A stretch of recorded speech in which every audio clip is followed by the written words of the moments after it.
इसलिए कोई सामान्य पुराण तो है नहीं, सभी पुराणों में तिलक समान ये पुराण है, वेद सम्मत हैं, और जो कुछ वस्तु प्रस्तुत की गई कुछ अलग भाव से प्रस्तुत की गई, लेकिन एक शब्द बदलता है, वाक्य रचना बदल सकती है, लेकिन भाव तो वही रहता है।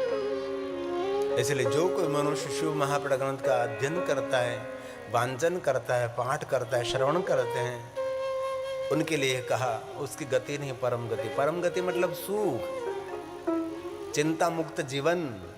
परम गति मतलब आंख बंद होने के बाद कोई गति हो रही, उसकी बात तो छोड़ दीजिए। किसी की मृत्यु हुई उसका कोई संदेश नहीं है, हम सभी जानते हैं। इसलिए जो कुछ हम अनुभूति कर रहे हैं, अनुभव कर रहे हैं, एहसास कर रहे हैं, सब कुछ जीवित हैं। इसलिए मरने के बाद मुक्ति की बात छोड़िए एक बाजू, जीवित हम मुक्त हो जाए। बहुत सारे बंधनों में हम लोग पड़े हैं, इस बंधनों में से मुक्त करने वाला महादेव है। इसलिए सभी ग्रंथों में श्रेष्ठ कोई ग्रंथ शिव महापुराण है। जरूर भागवत महापुराण है, लेकिन शिव महापुराण तुम्हारे 18 ग्रंथों में श्रेष्ठ है, उसके बराबरी को ग्रंथ भी नहीं कर सकता।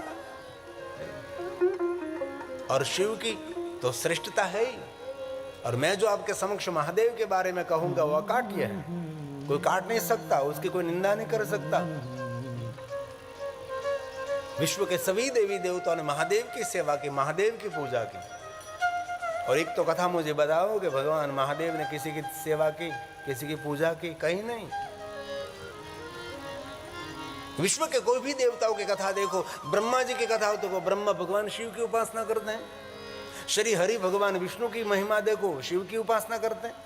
विश्व में जितनी देवी, सभी देवी भगवान शिव की उपासना करते हैं। दूर जाने की क्या जरूरत है, भगवान राम जी के चरित्र को देखें तो राम जी महादेव की उपासना करते हैं।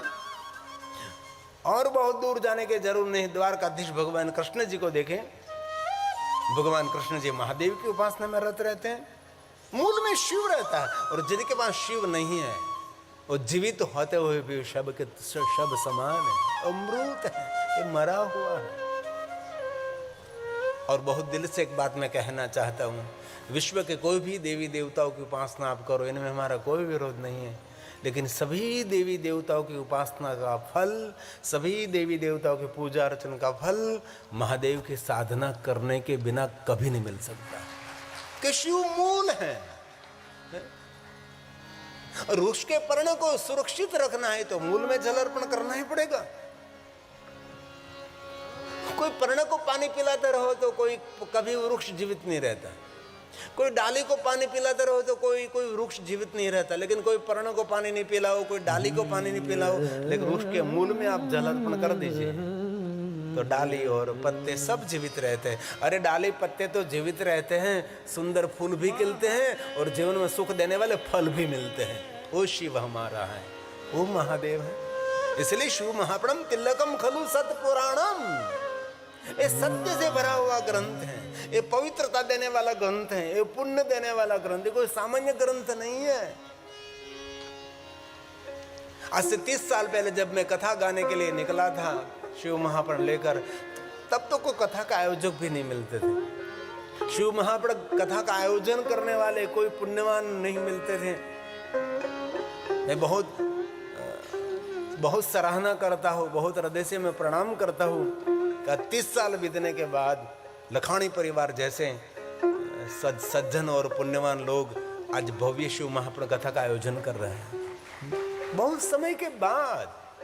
आज तो पहला दिन है, लेकिन मैं दिल से कहता हूँ 9 दिन लगातार आप सुनोगे, आपको बहुत कुछ मिलेगा,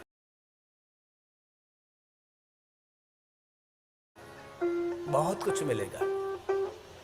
और जो मिला है आपके हृदय रूपी तिजोरी के अंदर आप बहुत संग्रह करके उसको रख दीजिए। जीवन का मूल्यवान और रतन होगा, ये जीवन की मूल्यवान पूंजी रहेगी।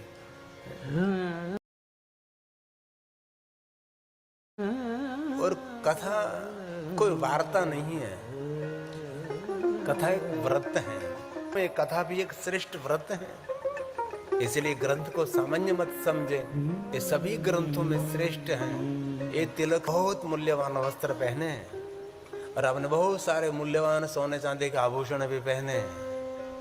लेकिन आपके भाल में जो तिलक नहीं है तो आप शुभ नहीं है। तिलक से हमारा शुभ है, तिलक से हमारा मंगल है। लेकिन आपने पुराने वस्त्र पहने हैं और आपने सोना चांदी के गहने भी नहीं पहने हैं, लेकिन आपके भाल में तिलक है ना, तो समझ लेना चाहिए आप जैसा कोई शुभ और आप जैसा कोई मंगल भी नहीं है। ये तिलक की महिमा है। हर कोई जो तिलक का विरोधी है उनको कहो कम से कम 7 दिन भाल में तिलक कर, तेरी मानसिकता में क्या परिवर्तन होता है। ये विज्ञान नहीं है, मनोविज्ञान है। हमारे ऋषि मुनि, हमारे पूर्वज, हमारे सबके ऋषि मुनि, हम कोई ऋषि के संतान है ना। आपके गोत्र कौन है? कोई तो गोत्र होगा जो ऋषि होगा। आप सब ऋषि के संतान हैं। लेकिन संग दोष के कारण बहुत लोग कहते हैं ये तिलक नहीं, तिलक मनोविज्ञान है। बाल में तिलक करने से आपका मन शिव जी के चरणों में समर्पित हो जाता है, आपके इष्ट के चरणों में समर्पित हो जाता है। इसीलिए तिलक करना चाहिए। ऐसा नहीं कहता त्रिपुंड करो तो बड़ा भाग्य है। और शिव महापुराण ग्रंथ में कहा है कि जिनके बाल में त्रिपुंड रहता है ना, उसको तो विश्व के देवताओं भी प्रणाम करते हैं। ये महिमा शिव महापुराण ग्रंथ के है। और सभी देवताओं ने कहा भी है कि जो हे महादेव जी हमारे भक्त है उन पर हम कृपा करते हैं, लेकिन आपका भक्त है उसको तो हम प्रणाम करते हैं। आपके भक्तों पर हम अमृत की बारिश करते हैं। ये शिव भक्तों की महिमा है। आपको शर्म क्यों लगती है भाल में तिलक करने की? क्यों नहीं करते आप? कुमकुम की बिंदी करिए, चंदन की बिंदी करिए, भस्म की बिंदी करिए। तिलक हमारा शुभ है, तिलक हमारा मंगल है। गैर हिंदुओं को कोई शर्म नहीं आती। वो लोग दाढ़ी रखते, मूछ नहीं रखते, तो कैसे लगते हैं लोग? उनको ये बात की शर्म नहीं, और हमारा को एक तिलक करने में शर्म लगती है। ये सब छोड़ दीजिए, हमारी संस्कृति का जतन करें। हमें ऋषि मुनियों की परंपरा का जतन करेंगे हम लोग। इसीलिए तिलक की बहुत बड़ी महिमा है। हमारी बहुत सारी कथाओं में तो हम व्यवस्था कर देते हैं कि कथा सुनने के लिए कोई भी आते हैं, 2-3 लड़के 2-3 बहनों को रख देते हैं, प्रवेश करते ही उसके भाल में हम भस्म का तिलक लगा देते हैं। ये परिचय है हमारा। ये मानसिकता स्थिर रहती है। गुजराती में कहूं, माथुं दुखતું હોય तो बाम लगाड़વું પડે કે નહીં ભાઈ? तो पापથી जीवन दुखતું હોય ને તો ભાલમાં તિલક કરવું જ પડે, તો પાપના દુઃખ મટે। તિલક એ મંગલ છે, તિલક એ શુભ છે, તિલક એ સકારાત્મક વિચાર આપે છે, સકારાત્મક વૃત્તિ બનાવે છે। એ તિલક મોટું વિજ્ઞાન છે।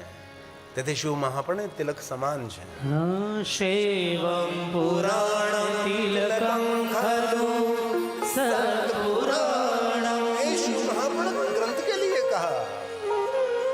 वेदांत वेद तिलस परम वस्तु गीतम्। जो कोई शिव महापुराण ग्रंथ का गीत गाता है उनके लिए कहा। यो मे पठे शृणुयात् परमादरेण शम्भो प्रियः सहि लभे परमां गतिम्। शम्भो प्रियः सहि लभे परमां गतिम्। इसकी गति नहीं, उसकी परम गति रहेगी। जो कोई मनुष्य शिव महापुराण ग्रंथ का पाठ करते हैं, उसका श्रवण करते हैं। इसलिए जीवन को सार्थक करना है तो कथा सुनने में हमारा प्रेम होना चाहिए। श्रवण प्रीति ही लालसा है। धन संपत्ति वैभव पद पदवी मान सम्मान की तो बहुत लालच है, लेकिन जीवन को कल्याण में बनाना है तो श्रवण प्रीति ही लालचा। और मैं बहुत दिल से आपके समक्ष कहना चाहता हूँ, मैं जो कुछ आपको कहूँगा सर्व सिद्धांत निष्पन्नम। कोई सी कल्पित बात, कोई बनी बनाई बात, आपको भ्रमित करने वाली, आपके विचारों को खंडित करने वाली बात मैं आपके समक्ष नहीं कहूँगा। ऐसी बात आपको मैं कहने का प्रयास करूँगा जो शिव महापुराण सम्मत है, जो ऋषि मुनियों ने कही है, तो ज्ञान और विज्ञान और मनोविज्ञान सम्मत है। ऐसी बात मैं कहने का प्रयास करूँगा। इसीलिए भगवान की कथा आदर के साथ श्रवण करें। सदा सेव्या सदा सेव्या सदा सेव्या विशेषतः इत्त शिव पुराण से कथा परम पावनी। और एक बात कहूँ, देव और महादेव की कथा में थोड़ा सा ऋषि मुनियों ने भेद बता दिया। देवताओं की कथा और महादेव की कथा।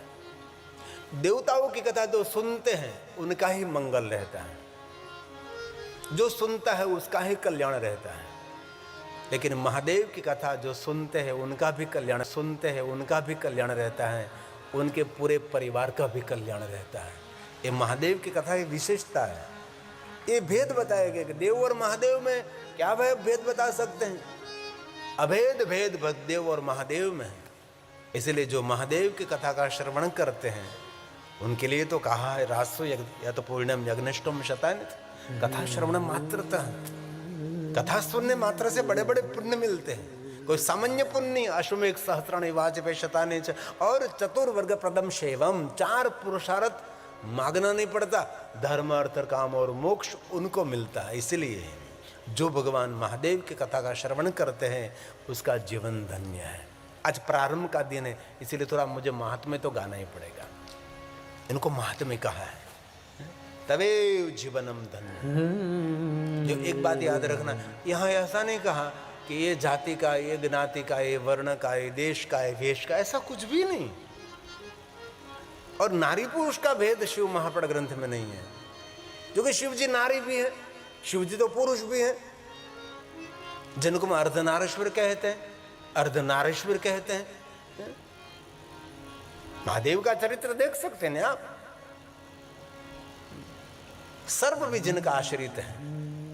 नागेश्वर ज्योतिर्लिंग के रूप में हम शिव जी की पूजा करते हैं। नागलोक में महादेव की पूजा हो रही है, देवलोक में महादेव की पूजा, देवीलोक में महादेव की पूजा, सूर्यलोक में महादेव की पूजा, स्वर्ग में महादेव की पूजा। हर एक बात कहूं, यमलोक में भी महादेव की पूजा रहती है। यमराजा किसके भक्त हैं? यमराजा महादेव के भक्त हैं। शिव महापुराण ग्रंथ में यमराज की बहुत विस्तृत शिव भक्ति है, और यमराज ने वचन भी दिया है कि जो कोई महादेव की भक्ति करते हैं ना, उसको मैं कभी दंड नहीं देता, महादेव आपके भक्तों को मैं दंडवत प्रणाम करता हूं। जो शिव महापुराण अंतर्गत जो यमराज की शिव भक्ति का वर्णन है, यमराजा ने जो महादेव की भक्ति की, और यमराजा का सबको डर लगता है, इसलिए जो महादेव का भक्त है उसको यमराज से कभी डरना नहीं चाहिए। क्योंकि यमराज के लिए महादेव का भक्त दंडनीय नहीं है, वंदनीय है, निंदनीय नहीं, प्रणाम करने योग्य, वंदनीय है। ये महादेव के भक्तों के महिमा है। और जो कुछ मैं यहां से बैठकर महादेव के बारे में बताऊंगा, शिव जी के बारे में आपको मैं बहुत बहुत गहराई से, बड़ी से बड़ी बात, सूक्ष्म से सूक्ष्म बात आपके समक्ष में कहने का बहुत हृदय के साथ प्रयास करूंगा। और एक दिल से एक बात पहले दिन कहना चाहता हूं, मैं आपके समक्ष महादेव की कथा गाऊंगा। मेरे जीवा से, मेरे ओठ से, मेरे वाणी से नहीं, मेरे हृदय से मैं आपके समक्ष भगवान महादेव की कथा कहने का प्रयास करूंगा। मेरे दिल से, मेरे हृदय से, उद्गार से आपके समक्ष बहुत सारी बातें शिव जी के आपके समक्ष में कहता रहूंगा। इसलिए तवे जीवनम धन्य। कोई भी नारी, कोई भी पुरुष जो महादेव की कथा सुन रहा है, महादेव की कथा श्रवण कर रहे हैं, तवेव जीवनम धन्यम, तवेव जन्म सफलम। जो कोई महादेव की कथा सुन रहा है, महादेव की कथा का श्रवण कर रहा है, उसके लिए कहा उसका जीवन तो धन्य हो गया, लेकिन उसका जन्म लेना सफल है। कोई भी ज्ञाति में, कोई भी देश, कोई भी वेश में, कोई भी समाज में जन्म लिया है, लेकिन जन्म उनका सफल है जो महादेव को याद करते हैं, महादेव का भजन करते हैं, महादेव का स्मरण करते हैं, शिव जी की कथा का श्रवण करते हैं, और शिव को जो समर्पित हो जाता है। और एक बात कहूं, आप तो नहीं कहोगे, कहो, लेकिन मैं कहता रहूंगा। कभी आपको कोई देवालय, शिवालय जाने का अवसर न मिले, लेकिन कोई महादेव का भक्त मिल जाए तो समझ लेना चाहिए आज मुझे तीर्थों की यात्रा का फल मिल गया है। ये महादेव की भक्ति की महिमा है। लेकिन बहुत दिल से कहता हूँ, बहुत लोगों ने महादेव के बारे में समाज के अंदर बहुत सारी गलतफहमी खड़ी कर दी। हमारे गांव के शिवालय सुनसान हो गए, शिवालय में कोई आता ही नहीं था। क्योंकि मैं सद्भागी जीवात्मा हूँ, मेरा जन्म शिवालय में हुआ है, मेरा जीवन भी जंगल में और शिवालय में बीता है, अभी भी जंगल में रहता हूँ। लेकिन कोई लोग शिवालय नहीं आते थे। अरे महाशिवरात्रि के दिन 4-5 लोग गांव के आते थे, वो भी भांग पीने वाले थे, श्रद्धा से भगवान शिव का पूजन करने वाले नहीं थे। हर आज मैं गौरव करता हूँ, आज बड़ी उम्र वाले के तो महादेव के भक्त हैं, लेकिन आज का युवा युवती महादेव की ओर भागने लगे हैं। देखो आज युवान लड़का युवान लड़की महादेव के प्रति उनका आदर होने लगा है। आजकल का युवान लड़का युवान लड़की भले डुप्लीकेट तो डुप्लीकेट लेकिन जटा लगा रहे हैं, खोटी तो खोटी लेकिन जटा वळगाड़े छे, खोटी जटा વધારે છે, खोटी जटा, लेकिन महादेव की तरफ उनका भाव प्रकट होने लगा है। क्योंकि धीरे धीरे युवान भाइयों बहनों में महादेव के प्रति भाव बढ़ने लगा है। ये हमारे लिए आने वाले दिनों के लिए बहुत सुखमय रहेगा, दुखमय रहेगा।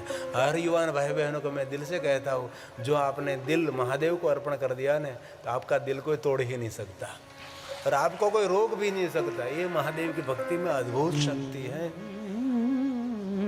इसलिए जो महादेव का भक्त है उसका जीवन धन्य है, जो महादेव का भक्त है उसका जन्म लेना भी धन्य सफल है।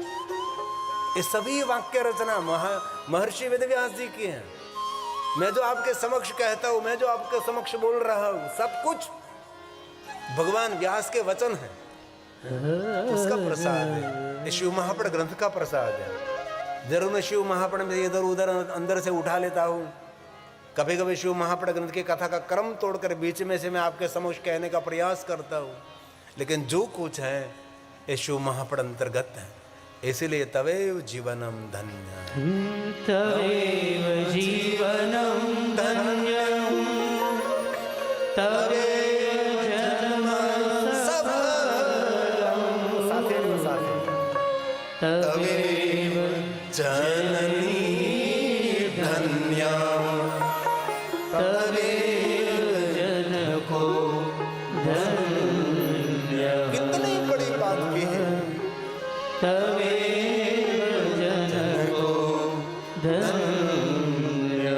जो महादेव का भक्त, जो महादेव की भजन कर रहा है और महादेव की कथा जो श्रवण कर रहा है, जननी धन्य, उसकी मातोश्री धन्य है, जिनका बेटा महादेव का भक्त है। और कहा जनको, जिनका बेटा महादेव का भक्त है, जिनकी बेटी महादेव की भक्त है, जनको पिता धन्य है। क्या भगवान व्यास ने कहा है। जो महादेव का भक्त मातुश्री धन्य है, जो महादेव का भक्त है उसके पिताश्री भी धन्य है। और आगे तो वहां तहां तक कह दिया तवेव कुल, उसका कुल भी धन्य है, दादा परदादा उसके पूरा कुल धन्य है। जो महादेव की भक्ति कर रहा है, ये भगवान व्यास ने गाया है। तवेव कुलवृत्तुष्टं सत्यं सत्यं न संशयः, यतः सदा शिवे दृशितवै राजते,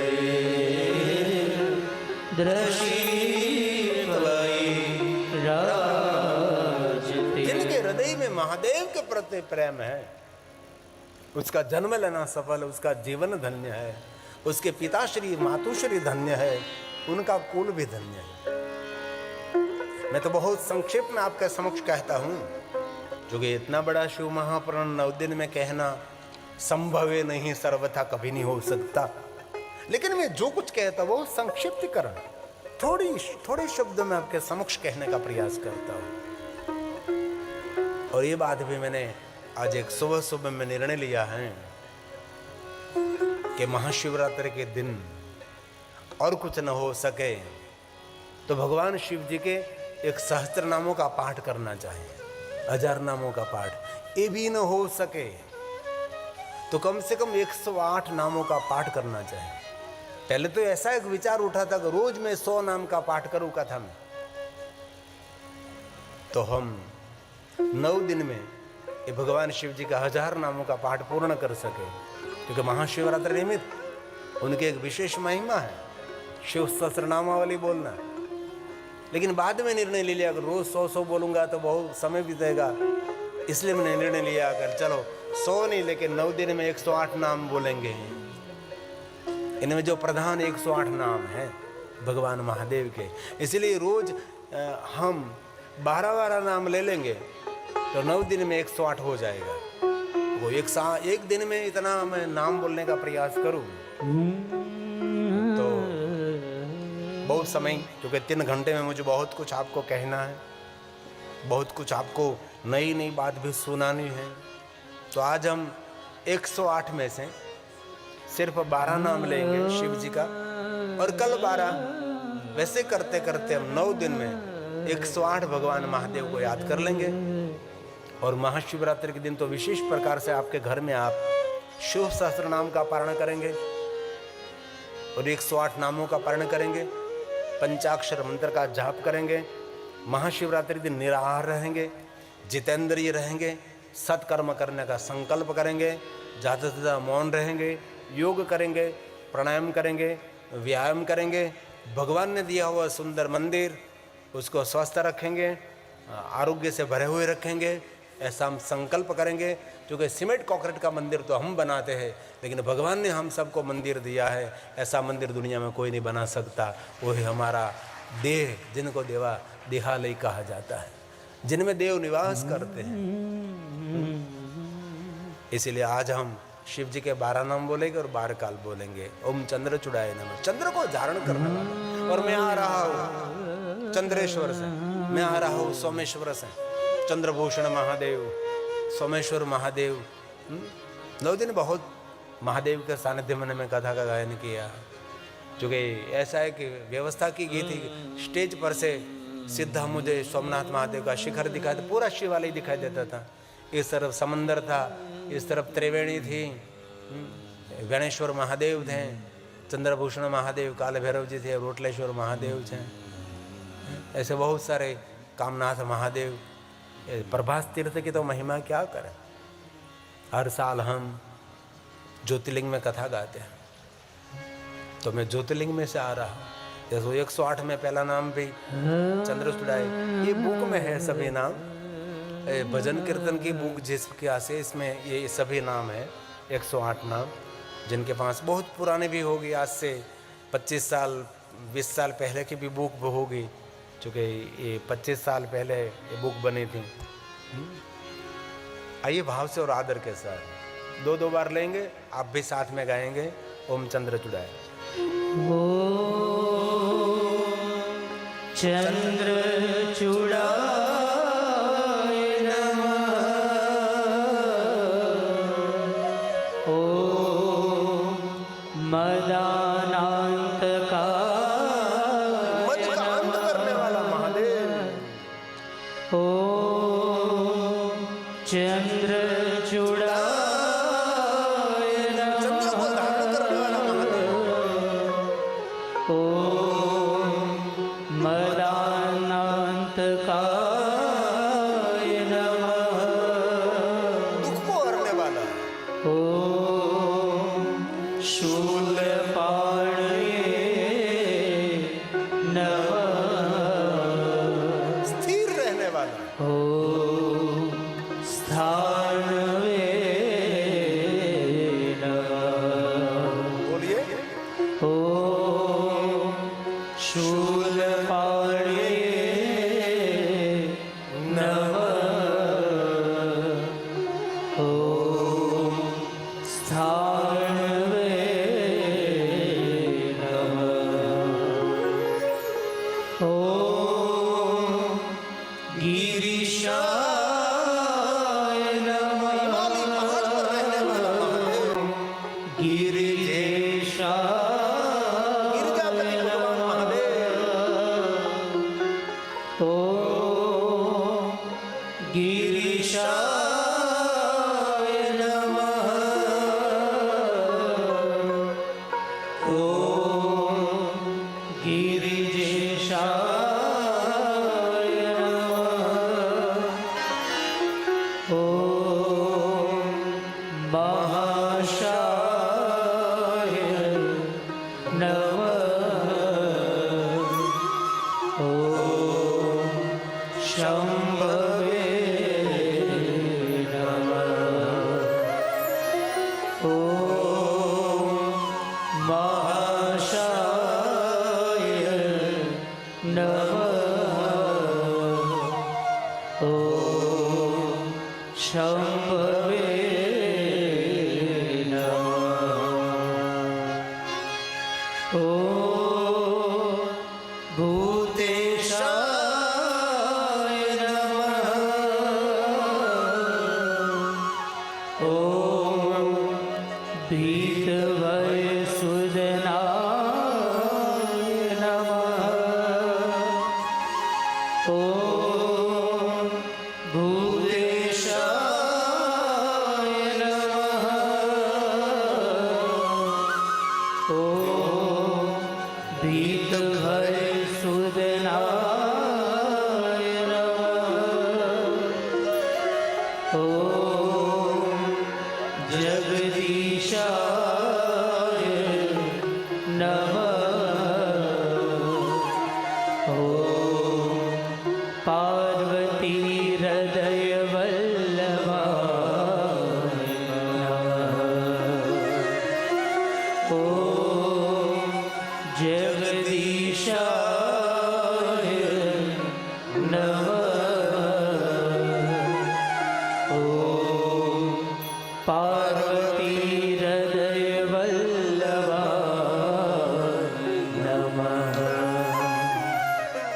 ऐसे भगवान शिव के क्रमशः 108 नाम है। वैसे तो रोज पाठ करना चाहिए, कुछ करना चाहिए। जैसे भोजन रोज करते हैं, स्नान रोज करते हैं, गांव में घूमने के लिए रोज जाते हैं। और एक बात कहूँ, शिव महापुराण ग्रंथ में कहा, जो आत्म कल्याण के लिए कुछ भी नहीं करता, सिर्फ खा पी कर घूम फिर कर अपने बच्चों को बड़ा करने में अपना जीवन व्यतीत कर देता है, वो ईश्वर का सबसे बड़ा गुनहगार है। इस सबसे बड़ा ईश्वर का दोषी है। और ये भी शिव महापुराण ग्रंथ में कहा, कोई भूखा है, प्यासा है, कोई दुखित है, उन पर जरूर दया रखनी चाहिए, क्योंकि शिव जी दया सिंधु है। लेकिन शिव महापुराण ग्रंथ में भगवान महर्षि वेदव्यास जी ने कहा, जो भगवान शिव की भक्ति से विमुख है, उन पर पहले दया करनी चाहिए, प्रथम उन पर दया रखनी चाहिए। जो जीव शिव से विमुख है, जो जीव शिव से दूर है, आत्मकल्याण के बारे में उसको कुछ भी पता नहीं है। बहुत लोग पूरे जीवन आध्यात्मिकता से दूर रहते, कथा कीर्तन सत्संग भजन अर्चन सेवा कुछ भी नहीं करते, नहीं देवालय शिवालय तीर्थ यात्रा कुछ भी नहीं करते। लेकिन उनका जो अंतिम पड़ाव होता है बहुत भयानक होता है। हमने दुनिया को देखा है, बहुत नजदीक से इस दुनिया को हमने देखा है, बहुत नजदीक से। मैं गौरव नहीं करता, मैं अभिमान नहीं करता, लेकिन सामान्य लोगों ने, गुजराती में कहूँ तो सामान्य माणसोએ જેટલા ગોળાનું પાણી ન પીધું ને એટલા મેં ગામનું પાણી પીધું છે, એટલું દુનિયાનું મેં નજદીકથી દર્શન કર્યું છે। તેથી બહુ દિલથી કહું છું, ભલે સમાજમાં બીજા કોઈ કામ કરી શકો ન કરી શકો, કરતા હોય ને મારા હૃદયથી પ્રણામ છે, પણ કોઈ સંસારમાં ભટકતો માણસ હોય ને એને મહાદેવની ભક્તિ આપજો, એનાથી મોટું કોઈ પુણ્ય નથી ભાઈ। એમનો ઉદ્ધાર થઈ જશે, એમનું કલ્યાણ, એમનું મંગલ થઈ જશે। આ મારી જીવવાની વાણી નથી, મારા હૃદયની વાણી છે। મહાશિવરાત્રિ આવી રહી છે, એવા તરછોડાયેલા માણસો હોય જેને ભક્તિ પ્રત્યે કંઈ ખબર જ નથી, બસ છોકરા મોટા કરવામાં પોતાનું જીવન વ્યતીત કરી દે છે, ધન કમાવામાં પોતાના જીવનને ગુમાવી દે છે, પોતાના પ્રત્યે થોડી પણ સાવધાની નથી, એવા લોકો પર અત્યારે મહાકુંભ ચાલે છે। કેટલા ઋષિ મુનિઓ સાધુ સંત ભલે કોઈ પણ રીતે આજે કુંભમાં પહોંચી તો રહ્યા છે ને ભાઈ। કોઈ કહે કે ફોટો પડાવવા જાય છે, કોઈ કહે સોશિયલ મીડિયામાં આવવા માટે જાય છે, પણ કોઈ પણ રીતે આ જીવાત્મા કુંભમાં પહોંચ્યા તો ખરા, એ આપણા માટે બહુ મોટી વાત છે ને। ત્યાં પહોંચ્યા તો સહી, કોઈ પણ રીતે પણ કરોડોની સંખ્યામાં લોકો પહોંચ્યા છે, હાચે ઘોડમાં લોકો પહોંચ્યા છે, હાચે ઘોડે ભૂલથી પણ ભગવાનનું નામ તો લોકો લે છે। હું સવારે ગયો ને સાંજે પાછો વહી આવ્યો, લોકો માનતા નહોતા। બોલો, મેં કહ્યું કે 1 વાગે તમે સોમનાથમાં કથા પૂરી કરીને સવારમાં તમે પ્રયાગ તીર્થધામ સાંજે પાછા આવી શકો છો, પણ વ્યવસ્થા જો સરખી હોય તો માણસ આવી શકે છે. પણ એ તો મારી વ્યવસ્થા हमारे वरुण भाई कोटक इस्कॉन परिवार ने संभाली थी, इसलिए हो सका, बाकी नहीं हो सकता. चूँकि 7-7 किलोमीटर 10-10 15-15 किलोमीटर चलना पड़ता था. और मेरी व्यवस्था और वहाँ के मंत्रीश्रियों ने की थी, इसलिए एयरपोर्ट से लेकर प्रयाग स्नान से लेकर फिर एयरपोर्ट तक मुझे छोड़ गए. इतनी पुलिस मेरे साथ थी, इसीलिए एक दिन में मुझसे प्रयाग तीर्थ की यात्रा हुई. इसलिए वरुण कोटक इस्कॉन परिवार का मैं आदर करता हूँ. उन लोगों ने मेरी व्यवस्था की थी, इसलिए मैं सुबह में गया प्रयाग और शाम को फिर वापस आ गया. तो आइए प्रयाग तीर्थ की वंदना के लिए एक छोटी सी 2 पंक्ति हम गाएंगे. कि प्रयाग तीर्थ कोई सामान्य तीर्थ नहीं है. धर्म क्षेत्रे महाक्षेत्रे गंगा कालिंदी संगमे प्रयागे परम पुण्य ब्रह्मलोकस्य वर्तमने. ब्रह्मलोक का मार्ग समान ये प्रयाग तीर्थ है. श्रेष्ठ तीर्थ है, सर्वोपरि तीर्थ है, सभी तीर्थों का राजा वो प्रयाग है, जहाँ गंगा यमुना और माता सरस्वती विराजती है. गंगा यमुना सरस्वती संगम, गंगा यमुना सरस्वती संगम, पावन तीर्थ प्रयाग, पावन तीर्थ प्रयाग, पावन तीर्थ प्रयाग. तीर्थराज की महिमा न्यारी, तीर्थराज की महिमा न्यारी, ब्रह्मलोक का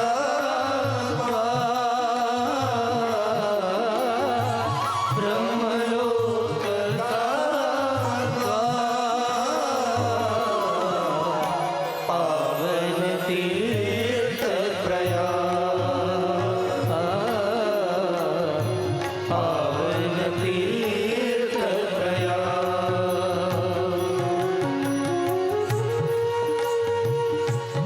मैं पूछ सकता हूँ आदर के साथ, हृदय के साथ पूछ सकता हूँ,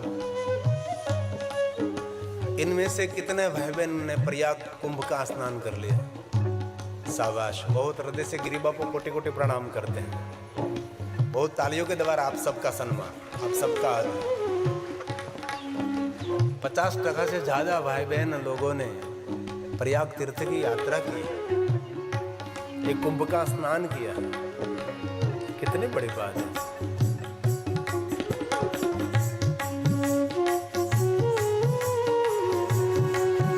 बार बार तीर्थों का स्नान, लेकिन एक बार कुंभ स्नान, करोड़ों तीर्थों का स्नान. वेणी माधव सखा तुम्हारे, प्रयाग तीर्थ में वेणी माधव है जो प्रयाग तीर्थ के सखा, वह लेटे हुए हनुमान है क्योंकि राजा है. ऐसे बहुत सारे तीर्थ वहाँ है. भरद्वाज ऋषि का आश्रम है, भरद्वारेश्वर महादेव का सुंदर शिवालय है. और याज्ञवल्क्य महाराज ने रामचरितमानस का गायन किया था. राम जी की प्रिय भूमि रही. सूत और शयनकादि महात्मा ने सुंदर संवाद किया था. ये ऋषि मुनियों के तपस्या लिया. प्रयाग तीर्थ कोई सामान्य तीर्थ नहीं है. हमने तो वहाँ 9 दिन भगवान महादेव की कथा का गायन किया था प्रयाग में, बहुत पहले. इसलिए प्रयाग तीर्थ सभी तीर्थों का राजा है, इसलिए सामान्य तीर्थ नहीं है प्रयाग. इसलिए वेणी माधव, लेटे हनुमान. वेणी माधव सखा तुम्हारे, लेटे हनुमान. वेणी माधव सखा तुम्हारे, लेटे हनुमान. त्रिवेणी संगम साधु संत जन, त्रिवेणी संगम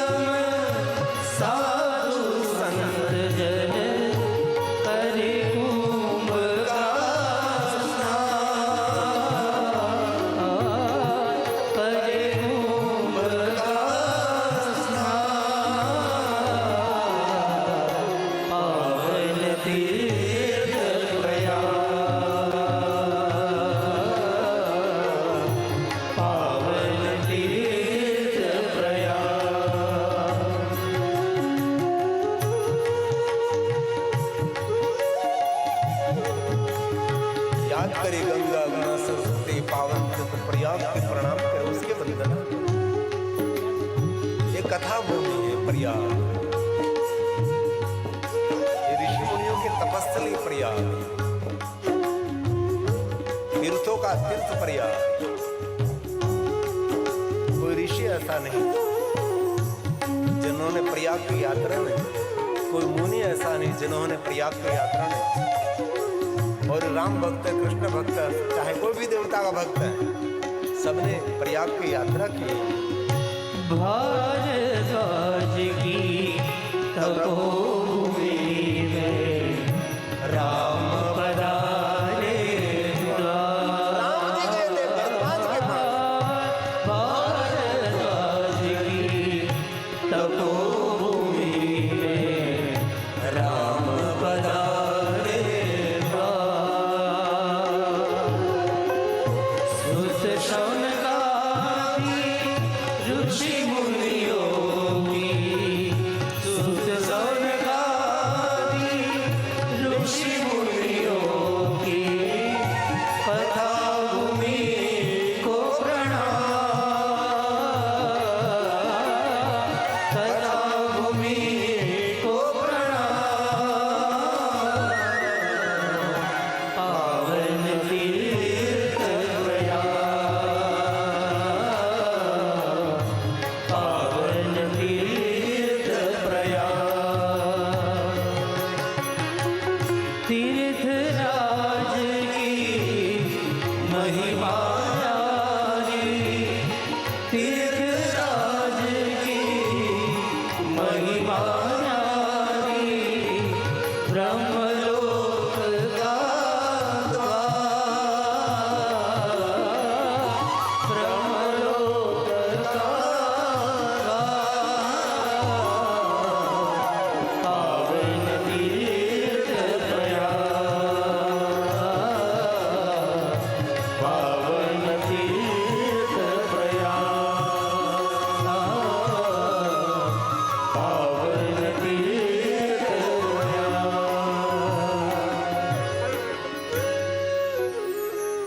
तो महाशिवरात्रि दिन क्या करना चाहिए? ये भगवान शिव जी के 10 प्रधान व्रतों की तो महिमा अद्भुत है। यानी विशेष प्रकार से महाशिवरात्रि के दिन ऐसा नहीं कि शिवालय में जाकर ही पूजा करनी चाहिए, क्योंकि शिवालय में सब लोग ये महाशिवरात्रि के दिन ये संभव नहीं है ना। शिवालय के गर्भगृह में कितने व्यक्ति बैठ सकते हैं? 5 व्यक्ति, 10 व्यक्ति, 25, 50 व्यक्ति बैठ सकते हैं। सभी लोग महाशिवरात्रि के दिन शिवालय में बैठकर भगवान महादेव का पूजन नहीं कर सकते। इसलिए महाशिवरात्रि के दिन शिव महापर्व अंतर्गत